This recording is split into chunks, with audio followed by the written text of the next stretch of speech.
Launching a wine brand is one thing, but choosing a launch date so deliberately, or as many call it so distastefully, that it sparks outrage across royal circles, that's something else entirely. Meghan Markle's latest business venture hasn't just raised eyebrows, it's raised tempers. And the person reportedly the most upset? Prince William, because this wasn't some ordinary launch date. Meghan introduced her pricey new rosé line on none other than Princess Diana's birthday, a day loaded with emotion, remembrance, and deep personal significance for William. Now, picture this. You wake up expecting headlines honoring your late mother's legacy, her humanitarian work, her enduring impact, only to find the spotlight stolen by a wine promotion. Let that sink in. Prince William discovered that Meghan had chosen his mother's birthday to unveil an alcohol brand, the same mother he lost in a crash involving a drunk driver. To add painful context, Diana died in a devastating car accident where alcohol played a tragic role. It was a key factor in what took her life. So when Meghan chose that exact day to launch her Lilibet-inspired rosé, called Sip Her, it felt like a gut punch. It wasn't just insensitive, it was shockingly tone-deaf. Then again, should we really be surprised? Because when it comes to Harry and Meghan, missteps like these have become their signature. The hypocrisy is loud, and people are noticing. And it's not just royal watchers and social media critics raising concerns. Sources close to the palace say even William viewed it as a calculated and deeply personal insult. Sure, Kensington Palace might publicly claim William no longer keeps tabs on Harry and Meghan. But let's be honest, behind closed doors, conversations happen, tensions simmer. And when it comes to Diana, the emotions still run deep. Sources say Prince William feels Meghan didn't just make a misstep. She crossed a deeply personal, sacred line. He's learned to tune out the drama, the headlines, the constant noise, but when it touches his mother's memory, that's where the line is drawn. And this wasn't just another headline, this felt like a direct hit. To many, it echoed the kind of calculated attention the Sussexes are so often accused of chasing. But here's where things get even more unsettling. This wasn't a careless coincidence. According to multiple reports, the launch date wasn't random. Meghan chose Princess Diana's birthday. She even tipped off Hello magazine ahead of time, clearly signaling she was proud of the connection. Which means this wasn't just tone-deaf.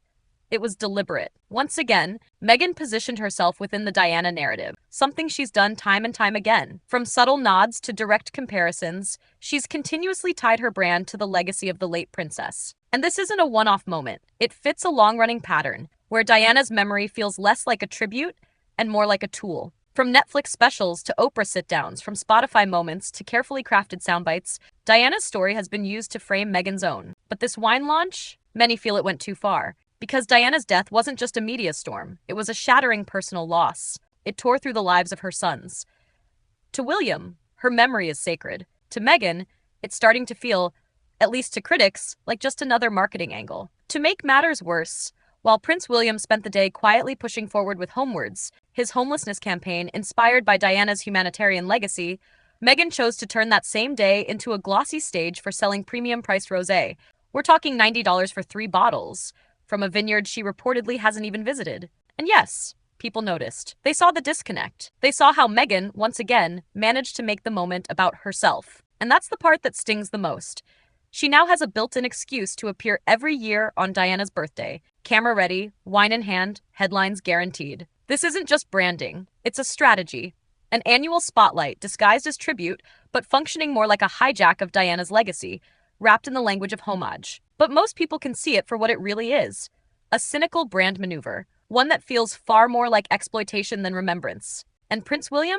He's not fooled. Behind the composed exterior, behind the official palace silence, there's real frustration, simmering just beneath the surface. Because this wasn't about launching a drink, it was about his mother. And when it comes to her memory, there are lines that simply shouldn't be crossed. Once they are, there's no undoing it. For years, Meghan has tried to craft a brand narrative built on minimalist visuals, empowerment messaging, and curated cause-based optics. But the illusion is starting to wear thin. This rosé rollout wasn't just another PR blunder. It peeled back the marketing and revealed something far more calculated. It's not just about staying relevant, it's about staying royally relevant.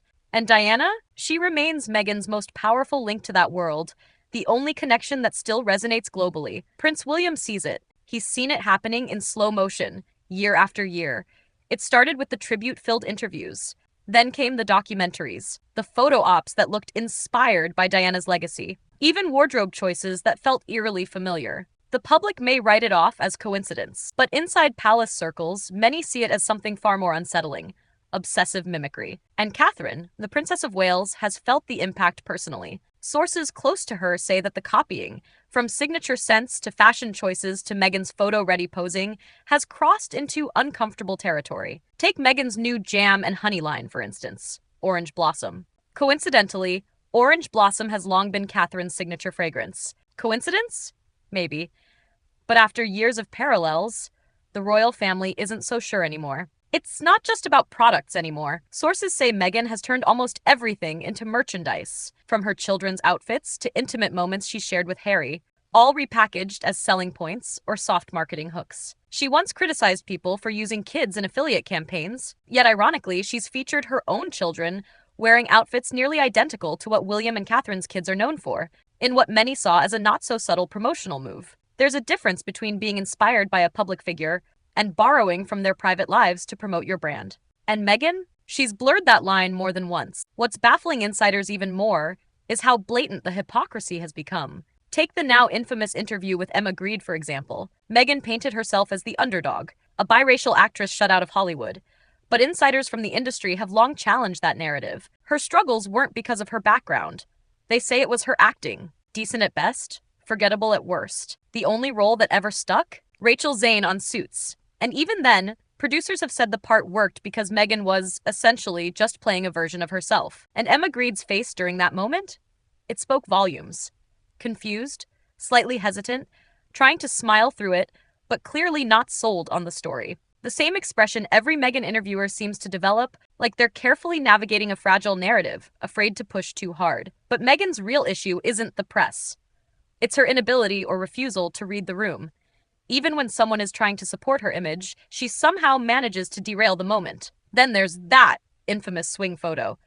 A carefully filtered, aesthetically flawless image of Meghan on a garden swing, clearly designed to echo a widely adored picture of Catherine swinging joyfully with her children. But while Catherine's shot felt spontaneous, sun in her face, dirt on her knees, a real maternal moment, Meghan's version looked like it was plucked from a lifestyle catalog, over-edited, staged, too pristine to feel authentic. And William? He's remained publicly silent through it all. But insiders say the patience is wearing thin, because when the Diana card is played over and over, especially to sell wine, jam, or honey, it doesn't just feel crass. It feels deeply personal. And for William, that's a line that shouldn't be crossed. Again, it's not just insensitive, it's cruel, because Meghan's moves don't come across as heartfelt tributes. They feel like violations, deeply personal intrusions dressed up as public gestures. Prince William never needed to market his grief. He simply lived with it. And watching someone turn that grief into a publicity tool, that's the kind of wound that doesn't heal easily. Then came the Queen's quiet revelations, which after her passing only made things worse. According to Lady Elizabeth Anson, one of the late Queen's most trusted confidants, Her Majesty never truly believed Meghan loved Harry. This wasn't palace gossip. It was the Queen's personal belief, reportedly shared in private during some of her final years. As if that wasn't already painful enough, more details surfaced. Before the royal wedding, Harry reportedly unleashed a 10-minute tirade over the phone, directed at the Queen herself. 10 minutes of pure anger at the very woman who held the monarchy together through scandal after scandal with grace and strength. This wasn't just a grandson lashing out. It marked the beginning of a shift. Harry, once the cheeky, lovable wildcard, was becoming someone distant, unfamiliar. And by his side, a woman more focused on image than relationships. Together, they bulldozed royal protocols. They went straight to the Archbishop of Canterbury, ignoring the Queen, the very head of the Church of England. That wasn't just a snub.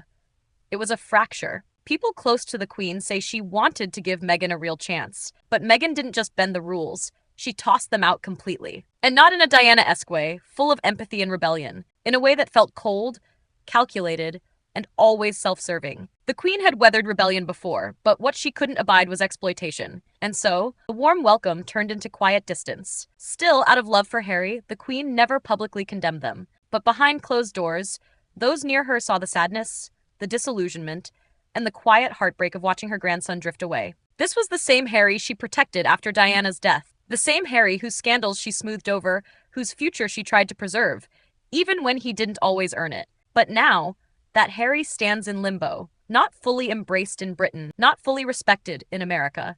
And as Meghan continues to cling to royal connections for publicity, weaving in nods to Diana, mimicking Catherine's image, and dropping symbolic products, the chances of reconciliation grow dimmer by the day. Royal insiders insist William doesn't hate his brother, but he's finished trying. This isn't about sibling rivalry anymore. It's about preserving legacy, about protecting the memory of a mother they both adored, and about a brother who allowed that sacred memory to become social media bait. Even Catherine, Princess of Wales, has been caught in the crossfire, despite always following protocol, staying silent, and staying dignified. From wardrobe imitations to copying family traditions, like homemade jam and farmers market photo ops, it's begun to feel less like admiration and more like obsession. Meghan's honey brand even used orange blossom, Catherine's signature scent. For the future king and queen, this has stopped being flattering. It's veered into something unsettling. And Harry? He stays silent in public. But palace sources say, behind closed doors, there may be regret. A few flickers of doubt. Yet, Meghan, ever the tactician, seems to thrive in the chaos. She understands how headlines work. Controversy keeps her name trending. And for now, she seems to believe that relevance is more important than redemption. But the royal family plays a different game. They aren't chasing Spotify deals. They're not here for clickbait or cover stories. They are anchored in something much older and much stronger: tradition, legacy, duty. And in that world, it's not the loudest voice that wins. It's the one who endures, which is why William's silence says more than any podcast, press release, or polished interview ever could.